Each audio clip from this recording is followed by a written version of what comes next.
Frank Cooper pushed his cleaning cart down the gleaming corridor of Space Station Artemis. The wheels squeaked slightly as he moved. This had been his routine for 5 years now. Clean, polish, fix small problems, and stay invisible. The station's bright lights reflected off the polished floor that Frank had just mopped. He took pride in his work, even if no one noticed. As diplomats and officers rushed past him, not one of them looked his way. Frank was just part of the background to them. Just another janitor in a gray uniform. He was in his 50s with graying hair and a face that was easy to forget. This suited him perfectly. Space Station Artemis was the crown jewel of human space. Exploration. Built in 2187, it served as the meeting point between humans and 3 alien species. The station orbited Earth like a shining star, visible from the planet's surface on clear nights. Frank stopped to clean a smudge from a viewing window. Through it, he could see Earth, a blue marble hanging in the blackness of space. He allowed himself a moment to stare before returning to work. There was always more work to do. "Maintenance, we need a cleanup in conference room 3, said a voice through his communicator. "Spilled coffee." "On my way," Frank replied. He turned his cart around and headed toward the conference area. In the same hallway, Commander Olivia Martinez was having a bad day. As the newly appointed security chief of Artemis, she had too much to learn in too little time. The upcoming Unity Summit would bring together leaders from all 3 alien races, and security needed to be perfect. "Commander, the Laraxian ambassador wants changes to the security protocols again," said her assistant through her earpiece. Olivia sighed. The Laraxians were the most advanced of the alien species and the most demanding. "Tell him I'll review his requests this afternoon." She rounded a corner quickly and almost crashed into a cleaning cart. She stopped just in time and looked up to see a janitor calmly watching her. "Sorry about that," she said. "No problem, Commander," Frank replied with a small nod. Olivia continued walking, but then paused. She turned around to look at the janitor. Again, something seemed off. Most staff got nervous around high-ranking officers, but this man seemed completely at ease. And he had called her Commander, even though she wasn't wearing her rank insignia today. She made a mental note about the encounter and continued on her way. Later that day, Frank was fixing a broken light panel near the alien quarters when he heard raised voices. The Laraxian ambassador was arguing with his aide in their clicking language. Frank kept his head down, but his ears picked up every word. "The humans suspect nothing," the ambassador said in Laraxian. "Their security is focused on the wrong systems entirely." "The device is in place," replied the aide. "When should we activate it?" "During the summit welcome dinner. All their leaders will be present." The conversation shifted to other topics. As Frank finished his work, his face remained neutral, betraying nothing, but his mind was racing. He closed the panel and pushed his cart away, moving unhurriedly down the hall. That evening, Olivia sat in the security office reviewing staff files. Something was bothering her about the janitor she had seen earlier. She pulled up the maintenance staff records and searched until she found him. Frank Cooper, hired 5 years ago. Perfect attendance record, no complaints. Everything looked normal. Too normal, perhaps. She dug deeper, checking his background. Born in Chicago, previous employment. On lunar basis, solid references. But when she tried to access his pre-space work history, she hit security blocks that seemed unusually high for a maintenance worker.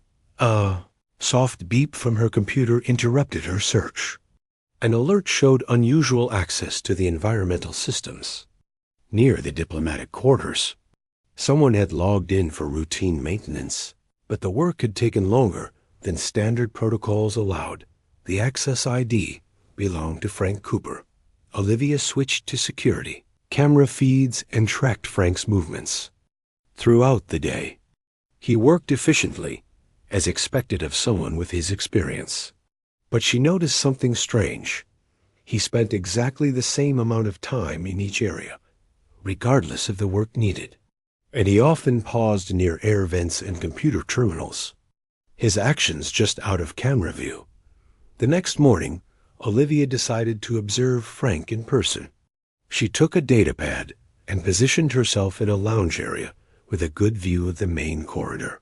When Frank appeared with his cleaning supplies, she watched him over the edge of her screen. His movements were precise and economical. No wasted effort. He cleaned with the efficiency of someone who had performed these actions thousands of times. But occasionally, his eyes would scan the area with sharp attention that seemed out of place for a janitor. Later that day, a minor emergency occurred. A water recycling unit malfunctioned, causing a small flood in one of the corridors. As staff scrambled to respond, Olivia noticed Frank calmly directing people away from the affected area. He didn't shout or panic. He simply positioned himself at a junction and guided traffic with subtle gestures that people instinctively followed. When the station's alarm system failed to activate automatically, Frank reached up and triggered the manual override without hesitation, something that required knowledge beyond a janitor's training. Olivia's suspicions grew stronger. That evening, she entered a request for a background check through higher security channels than she normally used. If there was something unusual about Frank Cooper, she would find it. What she didn't know was that Frank was watching her too. As he cleaned the glass door of the security office, he noted the reflection of her computer screen in the polished surface opposite. He saw his own name in her search bar and allowed himself a small smile. Things were about to get interesting. On Space Station Artemis. The next day, red lights flashed throughout Space Station Artemis. A computerized voice announced, "Emergency drill in progress. All personnel proceed to designated safety zones." People moved quickly through the corridors, some confused about where to go. Frank Cooper continued pushing his cleaning cart, but his eyes were alert. He watched as a group of scientists hesitated at a junction, unsure which way to turn. The official evacuation route was blocked by maintenance work. "This way," Frank said quietly, gesturing toward a service corridor. "It connects to Section B faster than going around." The scientists followed without question. Something in his voice made them trust him immediately. Frank led them through the narrow corridor and delivered them safely to their emergency gathering point, then slipped away before anyone could thank him. Olivia Martinez observed this from a security camera feed. Frank had known about an alternate route that wasn't on the standard evacuation maps. More interesting was how people responded to his directions. They followed without hesitation, as if he had natural authority. After the drill ended, Olivia checked the emergency response times. The group Frank had guided reached safety 2 minutes faster than anyone else. She made her decision. It was time to confront this unusual janitor. She found Frank cleaning windows in a quiet section of the station. He was alone, carefully wiping the glass that looked out into the blackness of space. Olivia approached from behind, her footsteps echoing in the empty corridor. "Mr. Cooper," she said, "I need to see your identification." Frank turned around slowly. His face showed no surprise or worry. "Of course, Commander." He reached for his pocket, then paused. "May I ask why?" "Standard security check," Olivia lied. "The Unity Summit requires extra precautions." Frank nodded. He began to roll up his sleeve to reach for his ID card that was in his upper arm pocket. As he did, Olivia caught sight of something on his forearm, a dark marking partially visible. Beneath his uniform. It was a tattoo, but not just any tattoo. Olivia recognized the pattern immediately. A series of dots and lines forming a constellation with a small symbol beneath it. Her heart beat faster. She had seen this design only once before in classified military files. It was the mark of the Phantom Legion, The Phantom Legion was believed to be a myth by most people, an elite special forces unit from the Proxima conflict 30 years ago. They were said to have infiltrated alien worlds, gathering intelligence that ultimately saved Earth from invasion. All members were officially listed as dead or missing, yet here was their symbol.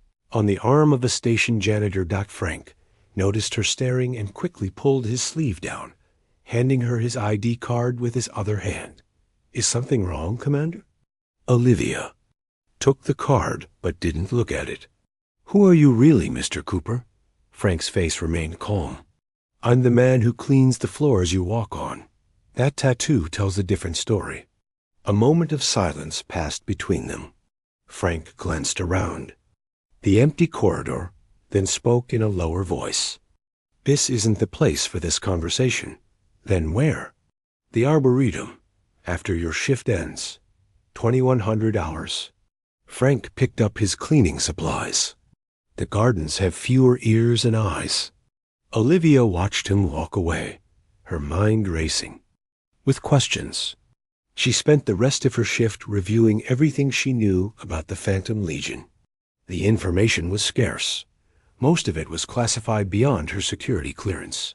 What was clear was that if Frank really was a Legion member, he was no ordinary janitor. At 9 o'clock that night, Olivia entered the station's arboretum. The large garden space was designed to provide fresh air and a touch of nature for the station's residents. During night cycle, it was dimly lit and usually empty. Frank was sitting on a bench near a small pond, feeding fish with breadcrumbs. Without his cleaning cart and work uniform, dressed now in civilian clothes, he looked different, more present somehow, less forgettable.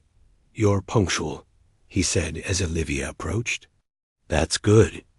"You said you'd answer my questions," Olivia replied, sitting beside him but keeping some distance. "I said we could talk." "There's a difference." Frank tossed the last breadcrumb to the fish. "What do you know about the Phantom Legion?" They were an elite unit, special operations during the Proxima conflict, all presumed dead. Frank smiled slightly. "That's the official story. And the truth? The truth is more complicated. Some of us survived. Some of us still serve."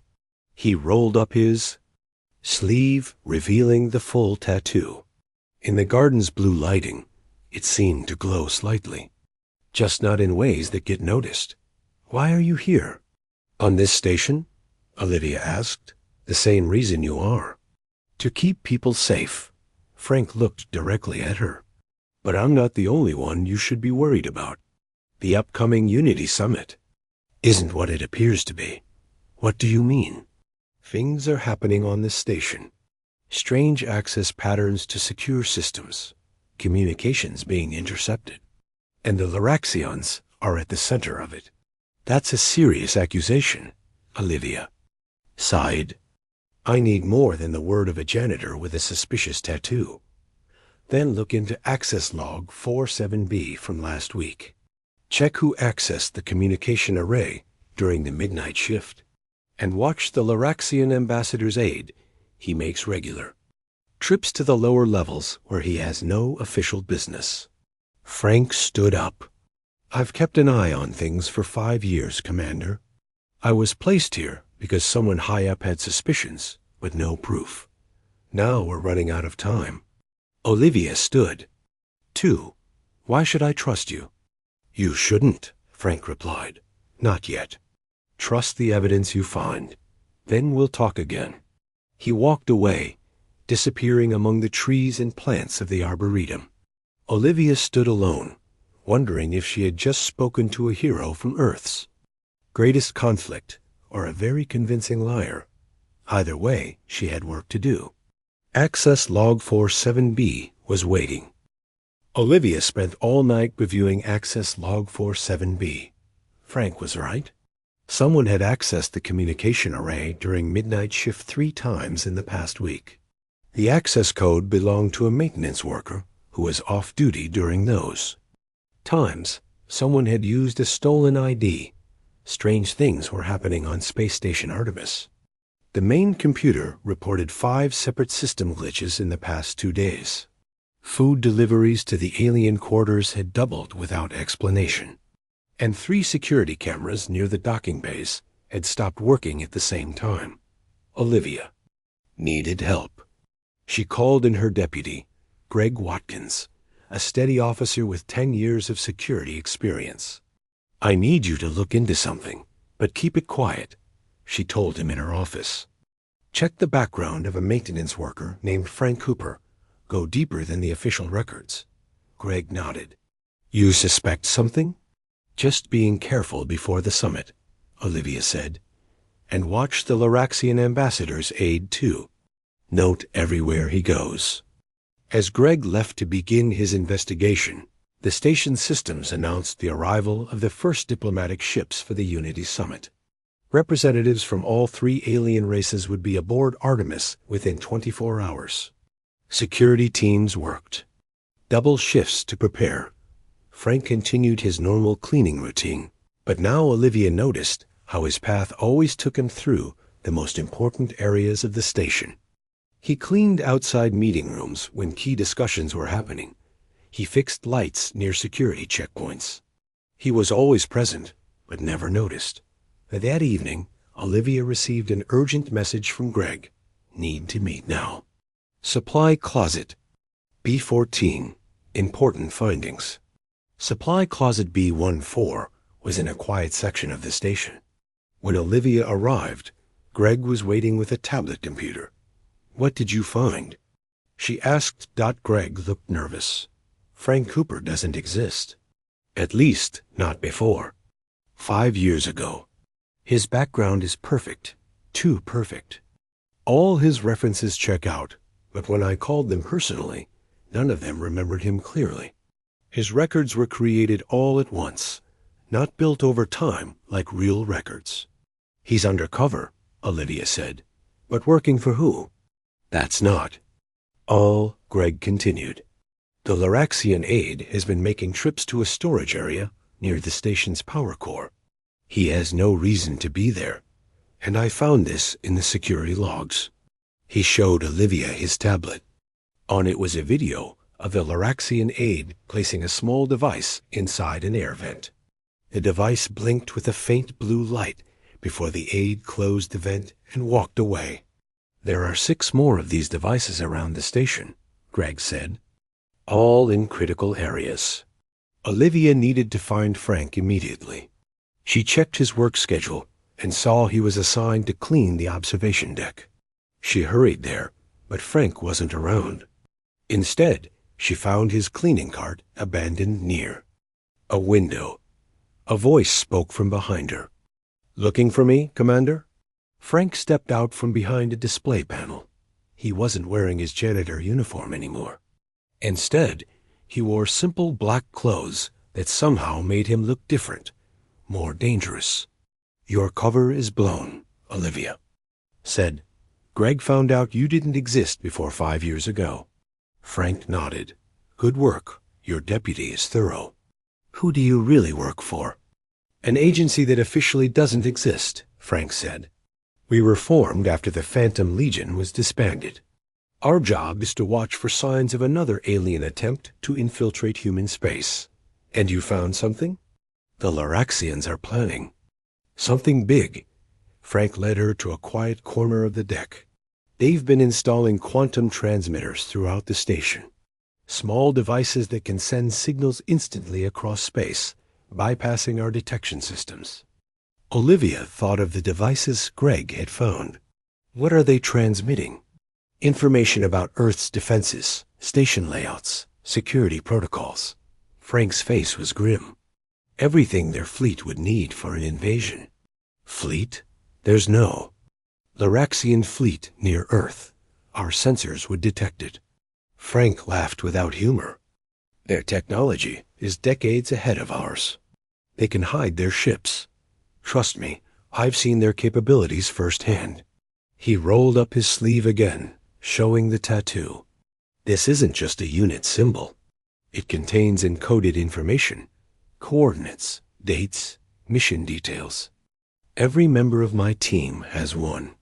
It's how we recognize each other. There are more of you, Olivia asked. On this station? 3 others. We've been watching and waiting for years. Frank looked out the window at the stars. The Laraxians nearly destroyed us during the Proxima conflict. We stopped them then, but they've been planning their revenge ever since. Olivia's communicator beeped. It was Greg. Commander, we have a problem. The Laraxian aide just accessed the main computer core. He used an override code that shouldn't exist. Frank's face hardened. It's starting. The summit is just a cover. Once all the alien delegates are aboard, they'll make their move. What move? Olivia asked. They'll take control of the station. Use it as a forward base for their invasion. Frank checked the time. The final diplomatic shuttle docks in 3 hours. That's when they'll act. We need to alert Earth. Get reinforcements, Olivia said. Too late for that. We're on our own. Frank tapped something on his wrist device. I'm calling in my team. Meet me in maintenance shaft C7 in 30 minutes. Bring your deputy, but no one else. We can't trust the regular security teams. Some may be compromised. How do I know I can trust you? Olivia asked. Frank looked her directly in the eyes. You don't. But right now, I'm the only chance this station has. He walked away once, again transforming before her eyes into the invisible janitor that no one noticed. Olivia stood alone on the observation deck, facing the biggest decision of her career. Trust a man who had been living a lie for 5 years, or follow protocol, and alert her superiors. The safety of Earth might depend on her choice. Maintenance shaft C7 was narrow and dimly lit. Pipes and cables ran along the walls, carrying power and water throughout the station. Olivia and Greg arrived exactly 30 minutes after Frank had left them. They found him waiting with 3 other people. My team, Frank said simply. He pointed to a middle-aged woman with short gray hair. This is Nancy Clark. She works in the kitchen. Next was a tall man with dark skin. Paul Wilson, communications officer. The third was a younger woman with red hair. And Diane Fuller, medical technician. Olivia stared in surprise. She knew these people. They had worked on the station for years, each in a different department. Just like Frank, they had been invisible in plain sight. Show her, Frank said to his team. One by one, they rolled up their sleeves. Each had the same tattoo as Frank, the constellation pattern with a symbol beneath it, the marks of the Phantom Legion. We need to move fast, Paul said. He opened a small computer terminal built into the wall. The Laraxians have already started taking over our systems. Communications with Earth are down. As if to confirm his words, the lights flickered, then changed to a dim red. A computerized voice announced, "Attention all personnel. The station is experiencing technical difficulties. Please remain in your current locations until further notice." That's their first move, Frank explained. Confine everyone while they take control of key areas. What's their plan? Greg asked. What do they want? Earth, Nancy said simply. They've wanted it since the first contact. They see humans as a threat to their dominance in this part of space. Frank pulled up a diagram of the station on Paul's screen. They've placed quantum transmitters in 7 locations. Each one can control a different station system, life support, weapons, engines, and so on. We need to disable them before they gain full control. How do we do that? Olivia asked. We split up, Frank said. Each of us takes 1 transmitter. Nancy knows where they all are. She's been mapping them as they were installed. Nancy handed out small devices that looked like pens. These will disrupt the transmitter signals. Just place them within 3 inches of the transmitters and press the button. What about the Laraxian delegates? Greg asked. There are 12 of them on board now. They'll be heading to the command center Frank said. That's why I'll take that transmitter myself. Olivia, you come with me. The rest of you know your targets. As the team prepared to leave, Olivia pulled Frank aside. I need to know something. First, if you've been undercover for 5 years, why didn't you stop the Loraxians before now? Why wait until they're ready to attack?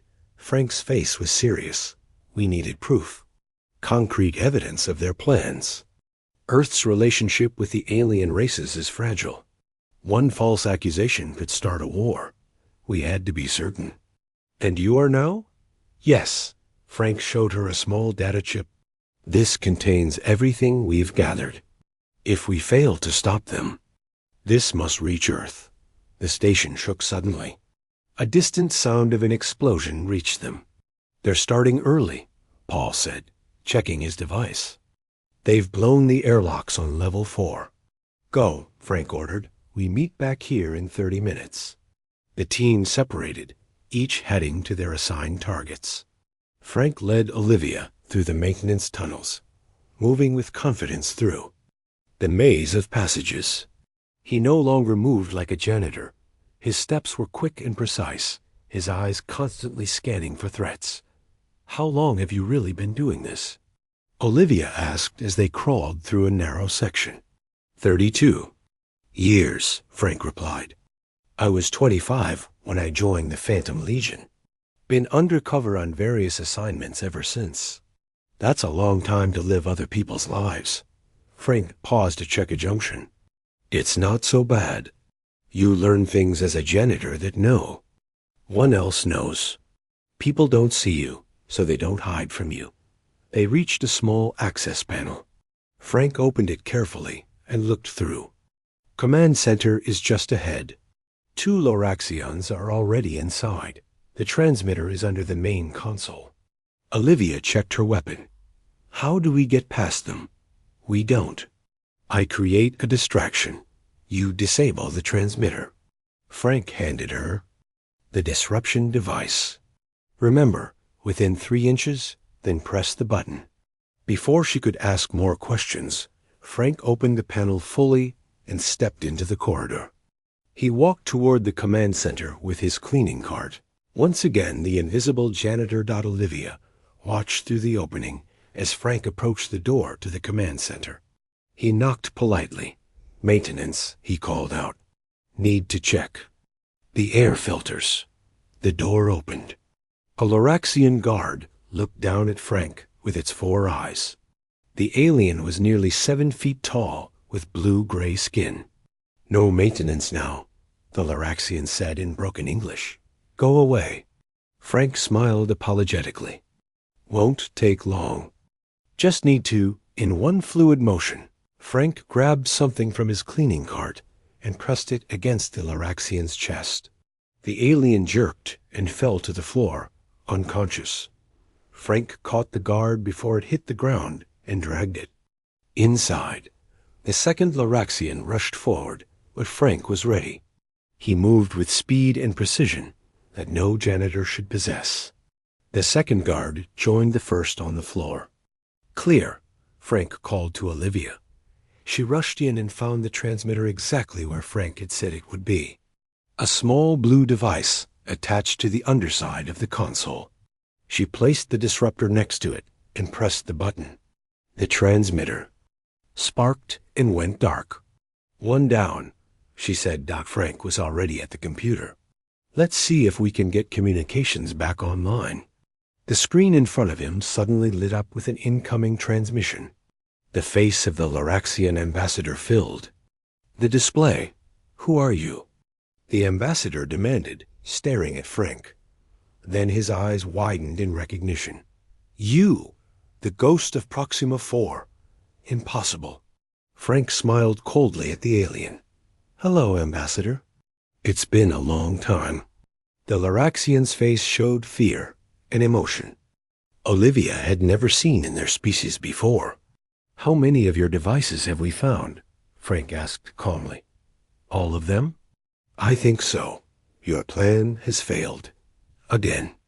The screen went black as the ambassador cut the connection. Ghost of Proxima 4? Olivia asked. Frank turned to her, his eyes hard. That's a story for another time. Right now, we need to help the others. As they prepared to leave the stations, alarms began to sound.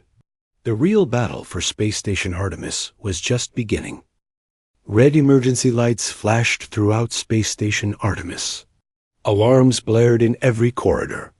Crew members ran for safety as Loraxian forces moved through the station. The aliens were tall with blue-gray skin and 4 eyes, and they carried weapons that fired pulses of energy. Frank and Olivia moved quickly through the maintenance tunnels, heading back to their meeting point. They found Paul already waiting for them. I disabled the transmitter in the engine room, Paul reported. But Nancy and Diane haven't returned yet. We need to restore communications with Earth, Frank said. Paul, can you bypass the lockout? From here?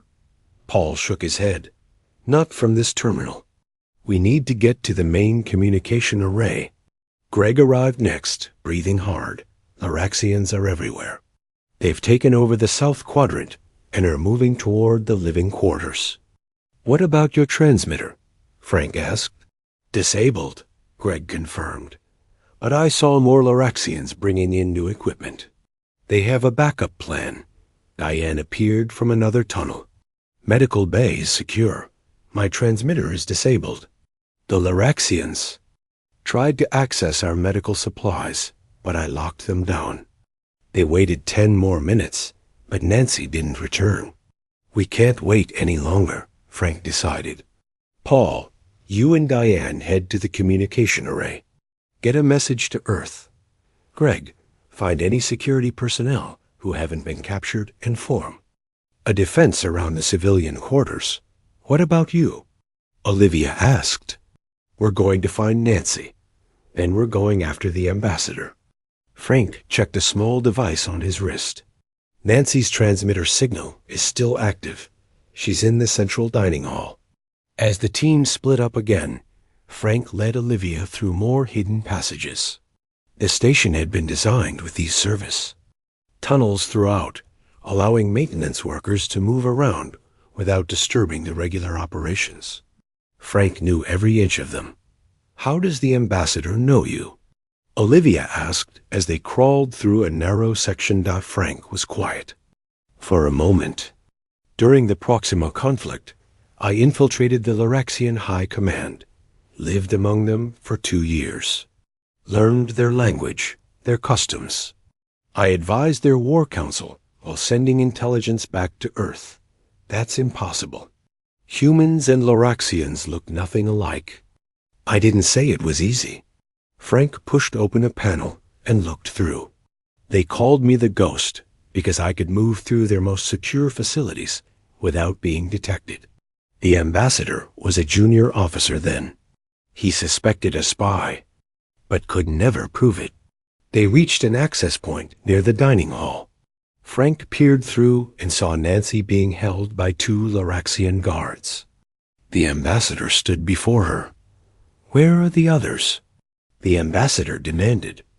We know you are not alone. Nancy remained silent. Her face showed pain, but she didn't speak. We need a distraction, Frank whispered. Olivia looked around and spotted a control panel for the fire suppression system. Will this work? Frank nodded. Perfect. Olivia accessed the panel and triggered the fire system. Immediately, sprinklers activated throughout the dining hall, spraying water everywhere. The Loraxians looked up in confusion. In that moment, Frank moved. He burst from the access panel and charged into the room. His movements were lightning. Fast. He took down the first guard before anyone realized what was happening. The second guard turned, but Frank was already there, delivering a precise strike that sent the alien crumpling to the floor. The ambassador backed away, reaching for a weapon. But Frank was faster. He knocked the weapon aside and pushed the ambassador against the wall. It's over, Frank said in the Loraxian language. Your transmitters are disabled. Your plan has failed. You think you've won? The ambassador replied with a hiss. Our fleet is already on its way. This station will be ours within hours. There won't be a station for them to find, Frank said. I've set the self-destruct sequence. Unless you order your people to stand down, this entire station will be destroyed. The ambassador's 4 eyes widened. You're bluffing. Am I? Frank pulled out a small device from his pocket. This is linked directly to the station's core. One press and everything ends. Your people, my people, all of us. Nancy had moved to Olivia's side. He's not bluffing, she told the ambassador. He'll do it. The dining hall doors burst open. Paul and Diane rushed in. Communications are back. Online, Paul announced. Earth has been alerted. Defense fleet is on the way. The ambassador looked from one human to another. For the first time, he seemed uncertain. You were always just station workers, janitors, cooks. How did you do this? Frank smiled. The best place to hide is in plain sight. No one notices the person who cleans their floors or cooks their food. We've been watching you for 5 years, waiting for you to make your move. A voice came over the station speakers. Attention all Araxian forces. This is Earth Defense Command. Your vessels have been detected and our fleet is approaching. Stand down immediately or face destruction. The ambassador slumped in defeat. It seems the ghost has won again. Within the hour, Earth security forces boarded the station and took the Laraxians into custody. The station systems were restored to normal operation, and the crisis was over. Frank and his team gathered one last time in the maintenance shaft where it had all started. What happens now? Olivia asked. We move on, Frank said. New identities, new stations. The Laraxians aren't the only threat out there. You'll just disappear? After everything you did? Frank smiled. That's the job. No recognition. No medals. Just the knowledge that Earth is safe for another day. One by one, Frank's team said their goodbyes and left. Soon only Frank and Olivia remained. Will I see you again? She asked. Frank rolled down his sleeve, covering the tattoo that had revealed his true identity. Look for the people no one notices, the ones who blend into the background. We're always there, watching. He picked up his cleaning cart and pushed it down the corridor, once again just a janitor doing his rounds. By tomorrow, Frank Cooper would no longer exist on Space Station Artemis, but somewhere else, on another station or outpost, a new maintenance. Worker or cook or technician would arrive, invisible, watchful, ready. The last line of defense for humanity would continue its silent vigil among the stars.